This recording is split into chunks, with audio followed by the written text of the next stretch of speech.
So in this video, I am going to build this nightstand. So basically it's a bedside table. I took the inspiration from a video doing a side table in this farmhouse style, and I made it a little bit bigger. I also added a drawer into it, so that's all good. It basically is a hidden drawer when it slides in, so that's good. But yeah, so with that, let's get into the video. So for this build, I will be using common pine that I got from my big box stores. These are 1 by 6 by 8 feet. And this will be pretty much the entire build will be made with these particular types of boards. So I'm just cutting everything down to size here for the base. So this here is the cuts for the base only. Once I got the lengths cut correctly, I'm now cutting the widths down to size for what I wanted to do for this build. And it's pretty much exactly the same as the farmhouse table that I took inspiration from. I'll make sure to put a link down below to that particular video. But this is just me just cutting everything down to size. Okay, so this will be my first time using my Rockler Dust Right hose adapters with my pocket hole jig. So we'll see how it goes. I really like the way they snap in there, and they're still very flexible and move. So, and it just fits right in there so good. We'll see how it goes. So just using my pocket hole jig to get all the pocket holes. This pretty much all the construction here will be jointed using pocket holes. And yeah, let's kind of see how this new rig worked. Sorry for that bad camera angle. I should have probably had you facing this way, not that way. But anyway, let me show you real quick how the dust collection did. We'll bring the camera down in here. And you can just kind of see there's like very little sawdust anywhere. So yeah, it did a really good job. So yeah, I'm very, very happy with it. So I will now assemble the legs and the top sides, and then we'll go from there. So I'll be using my Craig face clamp. Just make sure everything is aligned up for the pocket hole screws and get it clamped down nice and neat. And then I will also be using a F-clamp here just to kind of make sure everything stays put while I put in my pocket hole screws and make sure it all is nice and neat. So I'll just repeat this on both sides to make sure that everything is aligned correctly.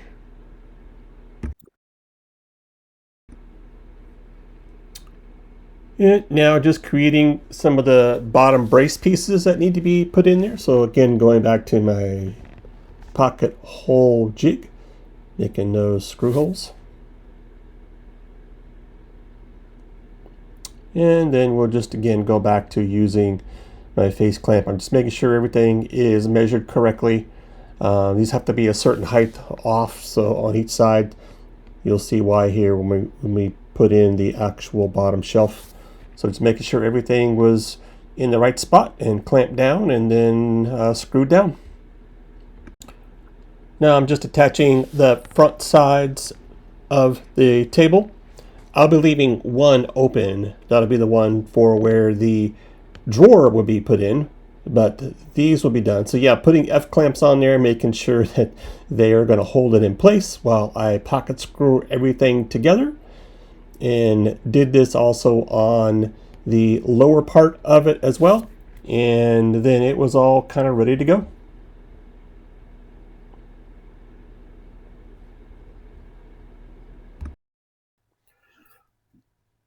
Okay, got the base pretty much done.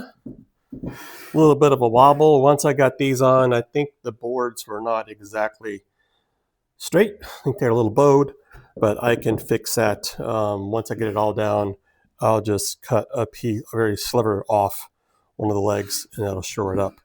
So With this, yeah, the plan will be to put a bottom here. So now that I know the size of this, I'll go ahead and get those cut. I'll go ahead and get the tops jointed and ready to go. And then I'll have to work on the drawer, which again, this will be the face of the drawer. And it will just slide in. So we'll probably have to cut a little tiny bit off the sides here so it slides fairly evenly. But this will be the drawer. It'll come out and then it will go back in and go flush. So it'd be kind of like a hidden drawer. So yeah, but that's it. So we'll continue on. Using my jointing jig, I'll put a link down below in the description for the build of how to do this jointing jig. It's fairly simple. But getting a square edge on all sides, this is the top of the table I'm doing now.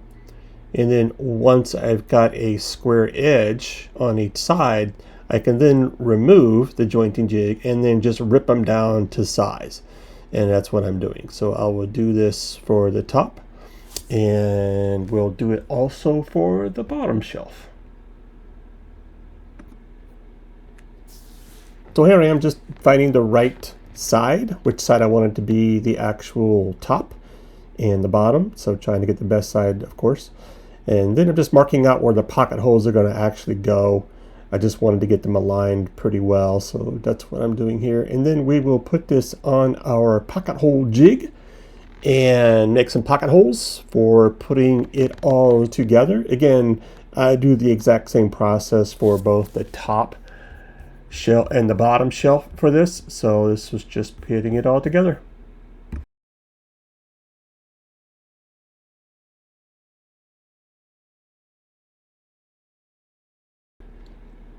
Then once all the pocket holes were drilled, it was time to screw everything together. So just finding various clamping points.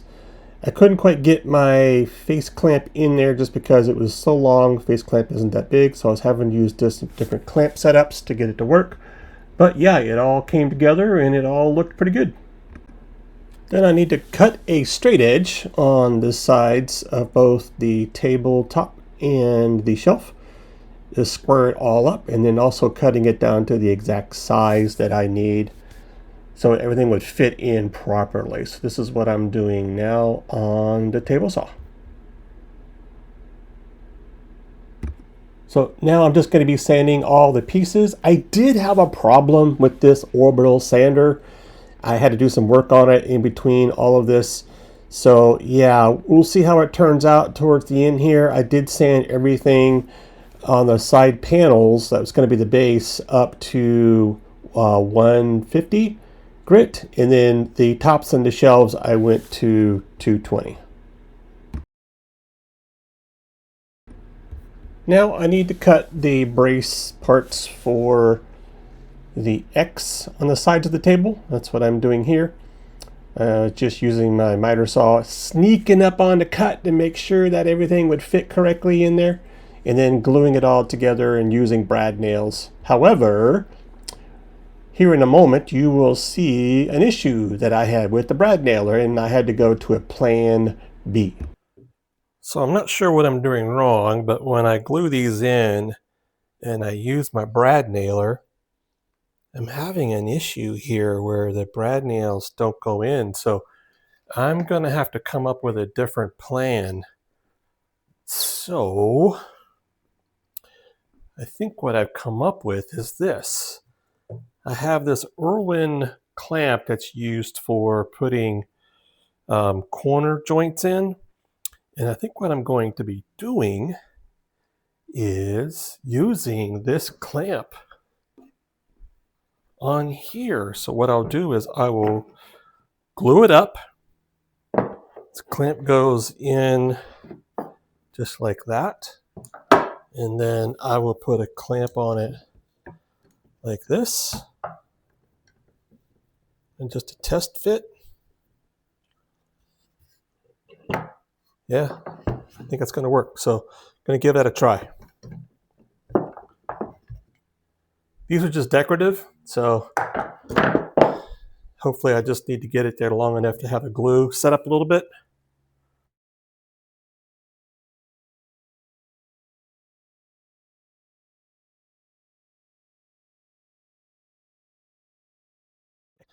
Got a little bit of squeeze out here, which is good news. That means I'm making good contact.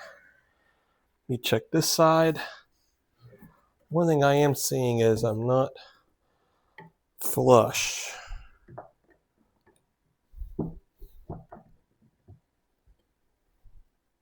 There. Make a small adjustment.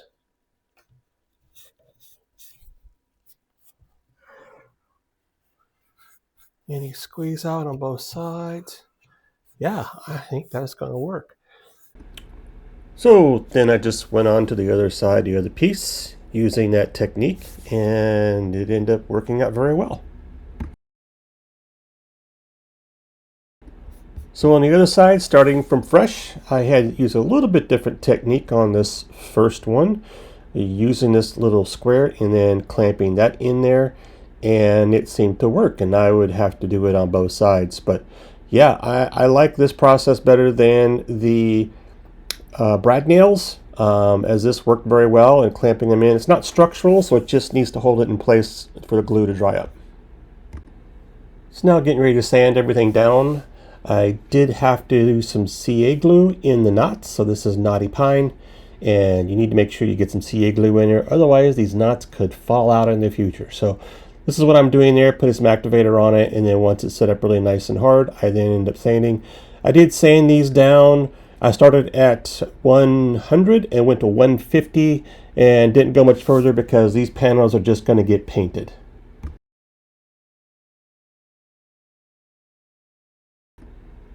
Then just using a little bit of a hand sander to knock down the edges on the cross pieces and just making sure these kind of look good.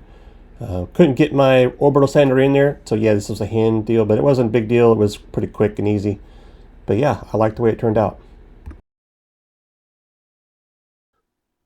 Okay, so a quick review of all the sanding. So I started with a 100 grit. I went to 150. I stopped at that point with all the side panels and everything for the table, because these are going to get painted. So, and then for the top and the bottom shelf, these will be stained with a dark walnut stain. So I took these all the way to 220. So everything has been sanded down nice and smooth. I do have some anomalies on the top. We'll see how they look after staining. I tried to sand them down. I got it pretty much good, but we'll see. It'll be fine. So the sides, so let me just kind of show you what I've done here. Kind of set up a little workstation for myself. And you can laugh at me. Yeah, I'm covering my table. I just don't want to get all the paint and stain all over it. It's still new, so it'll eventually get there. But for the side panels, basically the frame of it, I've got them up on little stilts, little pieces of wood, so I can paint them and get the sides painted as well. We can be able to move them around and stuff. For the, stain, this is going to be painted. So it'll be painted white. The base and everything will be white. The tops and the bottom shelves, the top and the bottom shelf will be stained a dark walnut, and I will be putting them up on these little triangle stilts, and I'll put them on these. The next step will be to wipe everything down, make sure all the dust is off of everything. I've blown everything off and did a quick little wipe, but I'll do a one last wipe in great detail to try to make sure all the dust is off, and then I will get to work staining these and painting those. So as I said, I go back over one last time with a microfiber cloth. I'll put a link down below to the pack that I am using. It was fairly cheap on Amazon. But yeah, I just wiped everything down really good to make sure I just get all the different pieces and dust particles and whatever off of these things to get ready for finish. First thing I'll be doing here is putting on the pre-stain. This is to help with any kind of blotchiness that might happen from the wood. So, and then I'll let that dry for about 20 minutes and then I'll go to the actual stain. So putting on the first coat of stain, I'm using Q-tips here just to get a little bit of the stain inside of the actual pocket holes. And then I'm just putting on my first coat, going around the sides. and making sure I get a nice even coat across everything. Those Q-tips work very well. So yeah, they have sponge things that you can use to do the same thing, but I like this. So then I let it set for about a minute, and then I just wiped off the excess. I didn't want to get it too dark. And yeah, it actually looked pretty good. So that issue I was showing before on my orbital sander, so now it becomes very evident what it was causing. So it's only bad on the bottom side. I'll have to do the front and see what happens. But if you can see the swirlies there, it's kind of all over on this bottom side. This other piece, which is the top, not so bad. I can't quite reach the camera over there. I actually don't see but just one or two swirlies over here. Everything else looks really good. But this bottom piece, which is the bottom shelf, looks pretty bad. So we'll see when I flip it over and do the top, the top part of it, if the swirlies are really, really bad. I don't know what I'm going to do, to be honest with you. I might just rebuild the top and the bottom shelf and start over. I was really worried about this with the sander I was using, like I think I mentioned before in while I was doing it in the video. So we'll see. So I will flip them over and get that side going with some pre-stain, and then I'll do the actual Minwax, and we'll kind of see how it goes. But again, if it's really bad like this one here, I will probably punt and start over. So I could probably sand everything down. Maybe I would try that once, but we'll see. I'll flip it over and see if the top isn't bad. The tops of these are good. Then I'll be okay, because this is the bottom and it won't be showing. But just wanted to show you what the swirlies look like. And my sander, yeah, I'm going to probably have to get a new sander, because that one, I've tried everything I could think of to get it to work, and it didn't. So yeah, there we go. So I think I do have a mistake. So I only did the pre-stain on one side, and then I put the actual wood stain on, and I probably should have done the pre-stain on both sides at the same time. And here's why.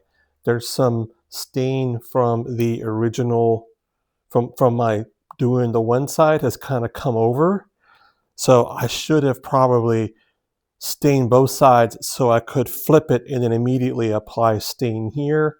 I think this is going to have a problem, but I'll come back in 30 minutes once the pre-stain has been dried, and I will put on the wood stain, and we'll see how it does. It may not work out. I may end up redoing these after all, but we'll give it a try. Putting the coat of stain on here, as I had said, hoping, praying, hoping that this side turns out well, as this is the top that's going to be seen. So I made sure to get a pretty good coat on it, making sure it's all kind of even. And yeah, like I said, just kind of hoping and praying that it's all going to work out. Okay, so a little update. So I did go ahead and rebuild this particular shelf. So I went to my big box store, got some, this time I've got 1x8x8 boards. I cut them to length. I squared them up with my jointing jig. I pocket hole screwed them together, so you can see. And this time it came out, it just feels better. I don't know why. Maybe it's just me. I did sand it completely with my rigid orbital sander. And yeah, I went through again. I went from 80 to 120 to 220 grits over the whole thing. And it just feels better and it looks better. So I'm hoping for the best. This time I am going to do pre-stain on both sides, let it sit for about 20 minutes, and then I will stain both sides. So after staining and inspection, it looked good. So I'm now going to be going to polyurethane using this Minwex polyacrylic. It's a water-based polyacrylic, and it should dry pretty quickly and evenly.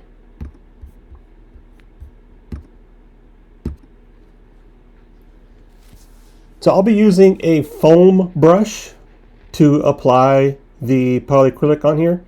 I'll put a link down below to this foam brush. I've used it in the past, and I like the way it works.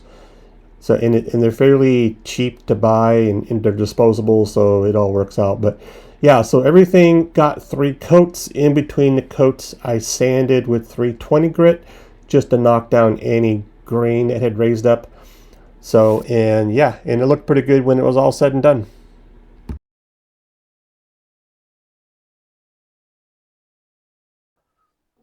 Okay, so I got 3 coats of poly over here, sanding to 320 grit in between. I've got 3 coats of paint here. I still got to do the underside. I'll wait and do that tomorrow once they've dried, and then I'll begin to assemble. Okay, got the table base done. It's all painted. I put it together. So I actually dry fitted the top on and the bottom shelf on. They all look really good. I took it off because now the last piece of the puzzle is going to be to do the drawer for this. So that'll be what I'm doing next, and hopefully that'll go pretty smoothly. I've already got my drawer slides ready to go, but yeah, we'll see how it goes. That's my next task. Okay, so for the drawers, just to let you know, I used a video from Cher's Woodshop Diaries channel. I'll put a link down below to that video. She has a series of videos on how to build drawers. Very helpful. So I was able to get the dimensions I need. So basically my drawer face is 5 3/4 inches high. Sorry, 5 3/8 inches high. So I will be making the box height 4 3/8 inches high, which is 1 inch smaller.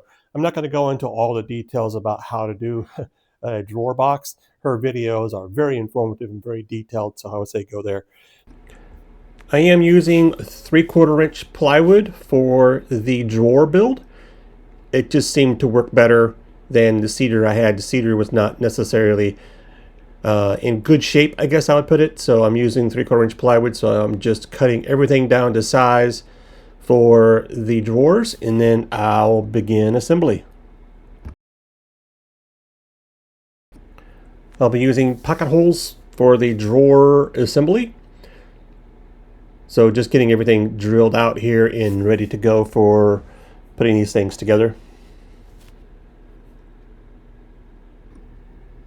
And then I'll glue and brad nail the bottom part of the drawer in. I think that'd be plenty strong enough for what I'm doing. And yeah, so just putting some brad nails in. And then once that's all done, I will wipe off all the squeeze out and be good to go. Okay, so my box is completed with the bottom brad nailed and glued. And now I'm going to be putting some edge banding on the tops of this where my plywood edge is showing. So I'm going to put this banding on there.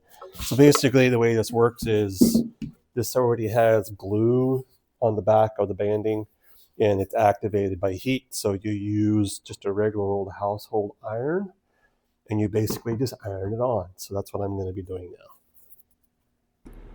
So this edge banding I got from my big box store. I'll put a link down below to the one I got.